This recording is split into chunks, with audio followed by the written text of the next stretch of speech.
Okay, so here is section 4. We're going to talk about zeros of polynomial functions. Now, if a polynomial function has a degree n, it means it can have at most n real zeros. So if the degree is 3, it cannot have more than 3 real zeros.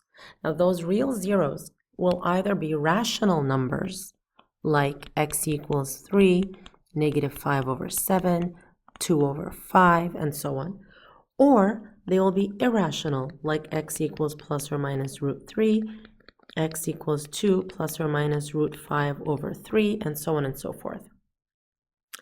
All right, we have what we call the rational zero theorem, which provides us with a way to determine a list of all of the numbers that could possibly be rational zeros of a function. All right, so how do we come up with this list? Well, we have our polynomial. We take the factors of the last term of the polynomial, the constant, and the factors of that term give us the numbers p. Then we take the leading coefficient, we take the factors of that one, and that gives us the numbers that we call q. Then, when we divide p by q, we get all of the numbers that could possibly be zeros of that particular function. All right, so let's take a look at this function.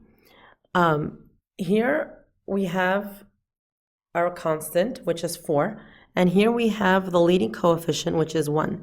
All right, so from here, the factors of this are going to give us our p. All right, so what are the factors of 4? Well, how do we get 4? The factors are 1, 2, and 4, but also -1 times -4 gives us 4, and -2 times -2 gives us 4. So it's plus and minus 1, plus and minus 2, plus and minus 4. Now what about q? Well, q is the factors of 1, so it's going to be plus or minus 1. Now what we do is we need to find p divided by q. To do this, we take each one of our p's and divide it by each one of our q's. So for example, plus or minus 1 over 1 is just 1, plus or minus 2 over 1, plus or minus 4 over 1. Okay?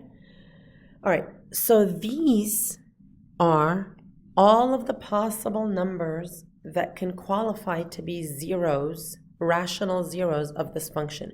So for example, if I were to find, in other words, if I were to find the zeros of this function, okay, all of the rational zeros are going to be numbers that are in this list.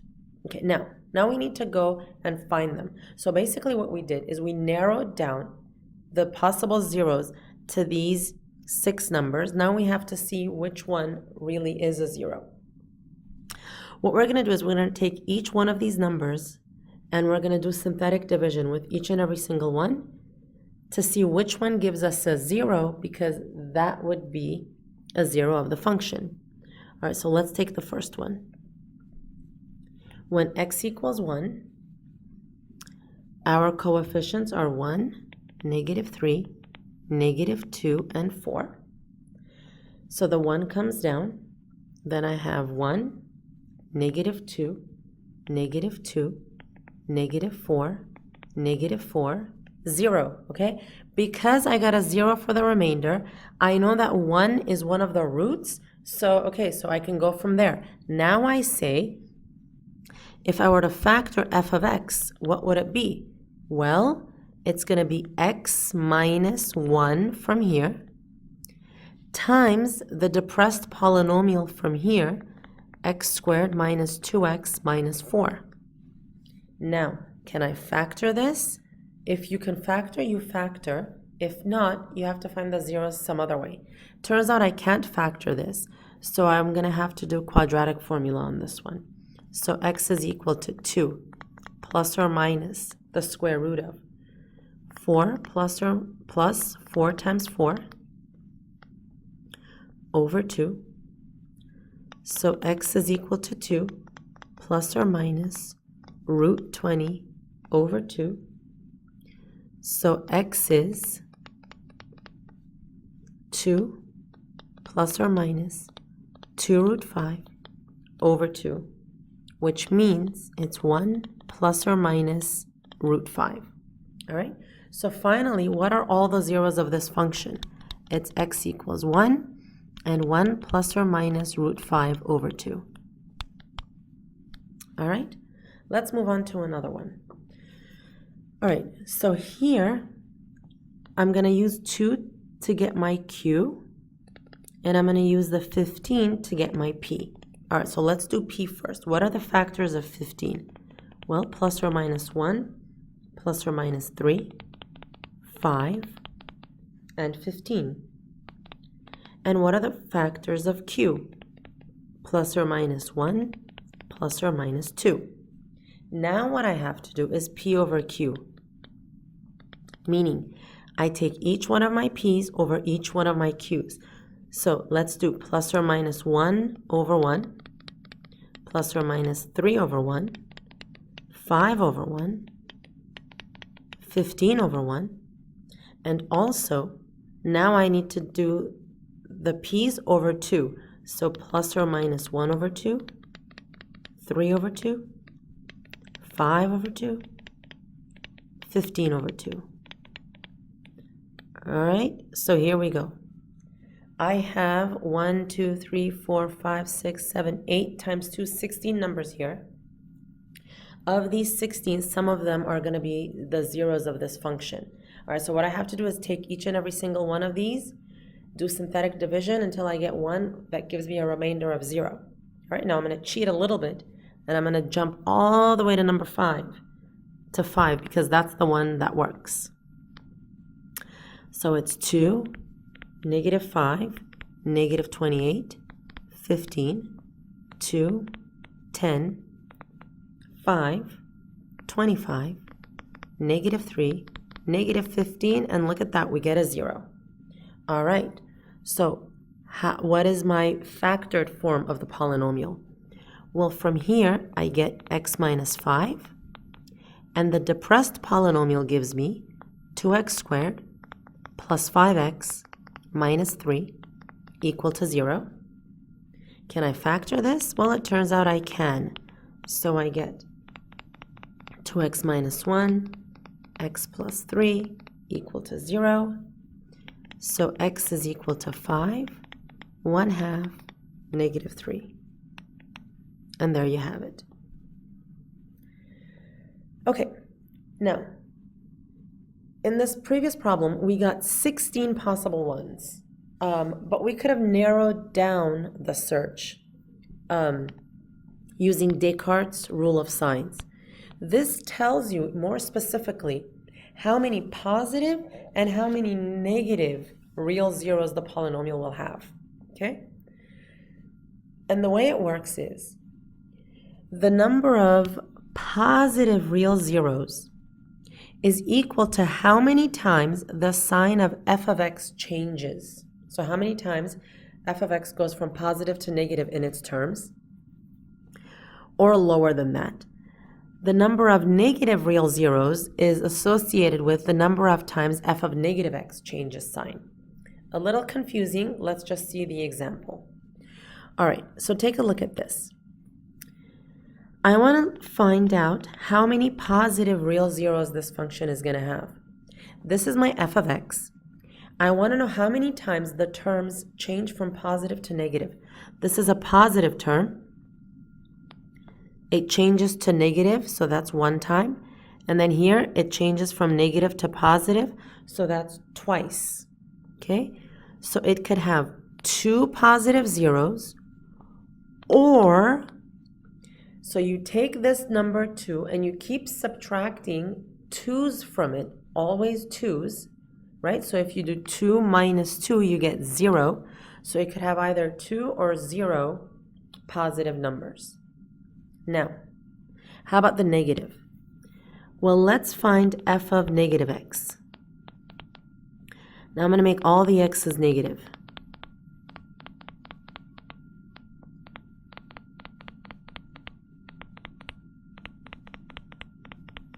Okay, when I do that, I get x to the 4 plus 3x cubed minus 5x squared minus 2x plus 7.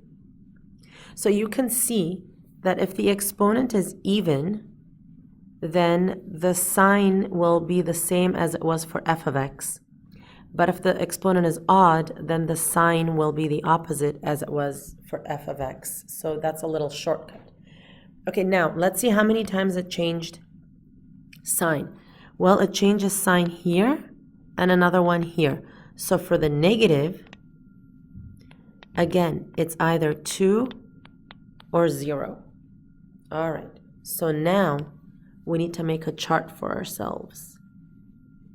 Okay, for the number of positive, negative, and imaginary zeros. All right, so in the first case, I can have either 2 or 0 positive numbers. All right, now what about the negative? Again, the negative is either 2 or 0. Now let's see how many total zeros we can have. Well, based on my equation, I can have, because the degree is 4, I can have up to 4 total zeros. In fact, I need to have 4 total zeros. Okay, so now, if I have 2 positive zeros, well, I can either have 2 negative or 0 negative. That means how many does that leave for imaginary? Well, I need to have a total of 4. If I have 2 positive, 2 negative, that leaves me 0 for imaginary. If I have 2 positive, 0 negative, that leaves me 2 for imaginary. All right, same with here. If I have 0 positive, I can have either 2 or 0 negative. So how many does that leave for imaginary? Well, in the first case, 2 imaginary. In the second case, 4 imaginary.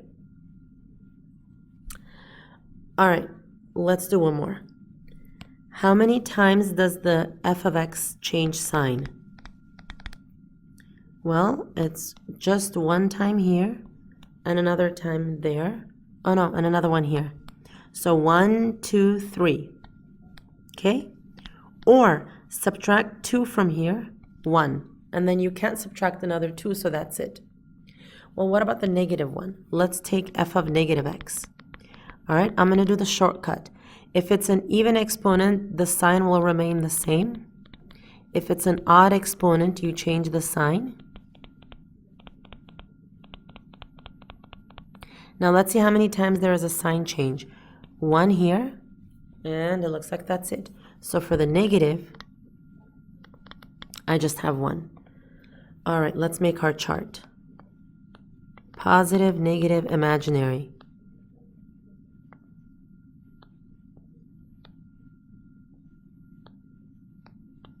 All right. Well, for the positive, I only have 3 or 1 possibility. The negative, there is just 1 possibility. So how many does that leave for imaginary? In the first case, 0. In the second case, 2. Okay? All right. Fundamental theorem of algebra.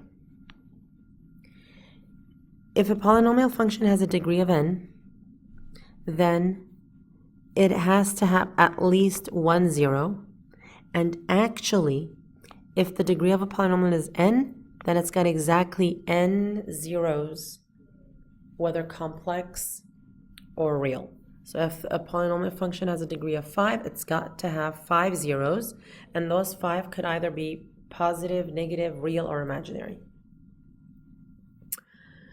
All right, which means a polynomial function of degree n has n linear factors.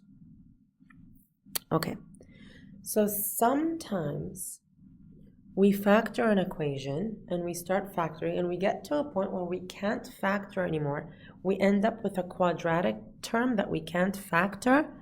That's called an irreducible quadratic factor. Oh my gosh, what does that mean? Well, let's just take an example. All right, so we're going to solve this equation, but we're going to do it in steps. First off, we're going to write this as the product of linear and irreducible quadratic factors. So basically, we need to factor it as much as we can. All right, so let's do this. To find P, I take this number, 24. Now, instead of writing plus or minus every single time, I'm just going to do plus or minus and parentheses.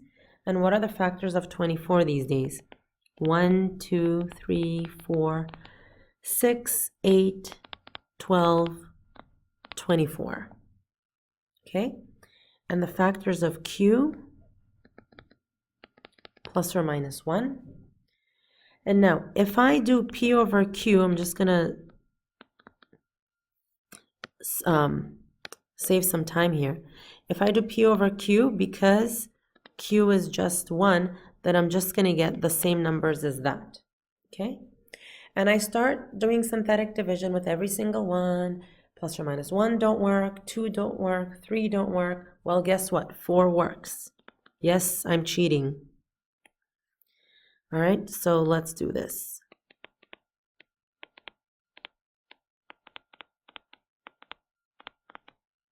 Okay, 1 comes down. I have a 4.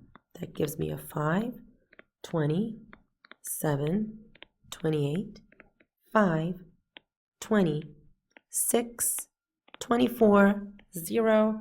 Oh my gosh, perfect. So now, what are the factors of this? Well, it's x minus 4, and then I have x to the 4 plus 5x cubed, and I just have to get the depressed polynomial.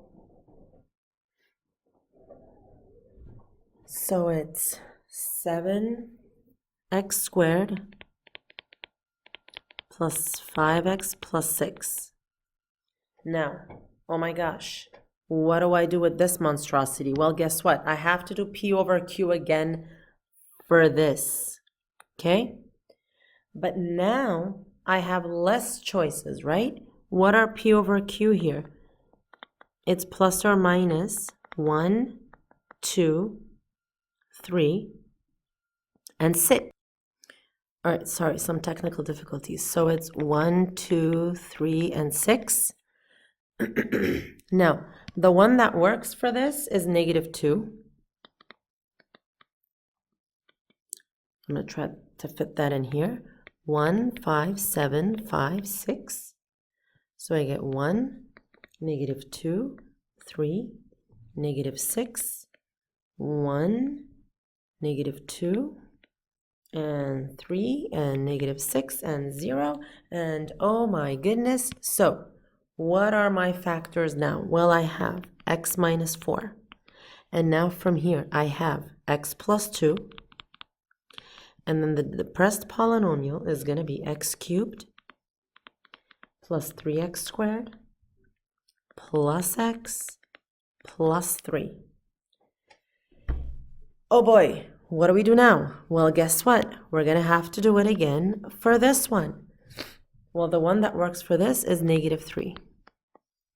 So let's do that. I have 1, 3, 1, 3. So I get 1, negative 3, 0, 0, 1, negative 3, 0. Okay, so now finally, what are my factors? It's x minus 4, x plus 2, x plus 3, and from here I get x squared plus 1. All of this is my f of x. Okay, so now what do I have? I have this as a product of linear factors. These are linear factors. And one factor which is a quadratic but an irreducible quadratic.